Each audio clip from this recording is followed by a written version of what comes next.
Listen to this story. I hope you learned something significant from it. See, I heard about a story who had lost one of their sons, and so there was this grandmother who had really loved that one son, and the family were hiding this truth from the grandmother because she was very aged, and they felt it would complicate her health and affect and everything. And so they kept this truth for her for a long time, which this grandmother kept pestering, where is this son? Where is this son? Where is this and that? And so there was this woman in the family. She was the wife of one of the sons, and she thought to herself that she's a Christian and she cannot bear this lie that they are telling the grandmother. So after spending too much time with the grandmother, she told herself that this thing is unbearable, it's sinful to her. She's going to tell the grandmother what happened. And so it wasn't long after she told the grandmother this thing, the grandmother actually died. And what happened was that the family turned out to hate the woman so passionately and even hated the children too. She could not share the gospel to her because they thought, this is your foolish gospel, and then everything that comes with it. You are wicked, you are insensitive, and you are selfish. Now, I know where I'm coming with this story, but let me tell you another thing. Do you know that the cooking gas you used to cook, butane, liquid butane that we used to cook, do you know that gas in its original sense is odorless? Yes. What happens is that in a bid to make you safe, this company they add a foul stench to liquid butane so that if there is a leak, I mean one of the most dangerous gases, you will have a sense that this gas is leaking and do something about it.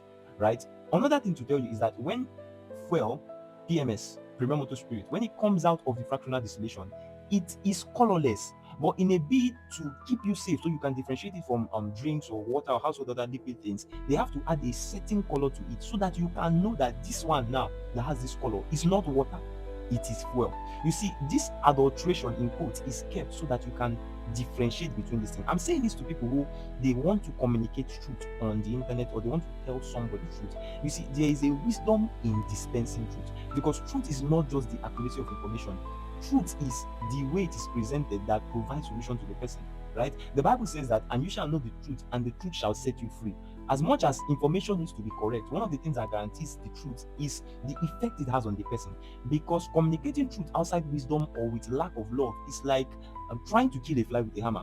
If in the process you succeed, you will notice that you have damaged a lot of other things. And so it's wise that you understand how truth is dispensed. There are a lot of people who say things, they communicate things, and they feel, I don't want to lie, I don't want to do this, but they lack that wisdom factor when they need to dispense truth. Take for instance, I stay around little kids. I love them very much. I love to learn a lot from them, and as a matter of fact, I believe that if you cannot talk to a kid, if you cannot teach a little kid something and they understand it effectively, you don't know that thing to some deep extent. And so when you stay around kids and you see how they ask you questions, for example, a kid asks you something like, how do babies come? You will know that you are a very unwise person if you go and be telling them what happens between the father and mother in the bedroom. But you know that you have to at the same time not lie. So you see that the communication of truth in a bit to help somebody can involve, in quote, like I said before, adulteration, but not necessarily adulterating the truth. It can involve adding one or two things. It can involve showing only a perspective, just like how you teach little kids some things because of they are not intellectually sound enough to understand some deeper things. So that can involve truth. When you just open your mouth and communicate because you think information is right, it's possible that you might be damaging a lot of things in the process. So as adults that we are coming on the internet, maybe to stand for a cause, maybe to fight for God, remember that it's not just about the communication of information, it's about the effect it has on people. So you will understand there is an approach and there is a pattern to dispensing truth. Because even as Christians, you will know that it's not just about saying the right things, because you can say the right things from the Satan's perspective. But pleasure, Tom.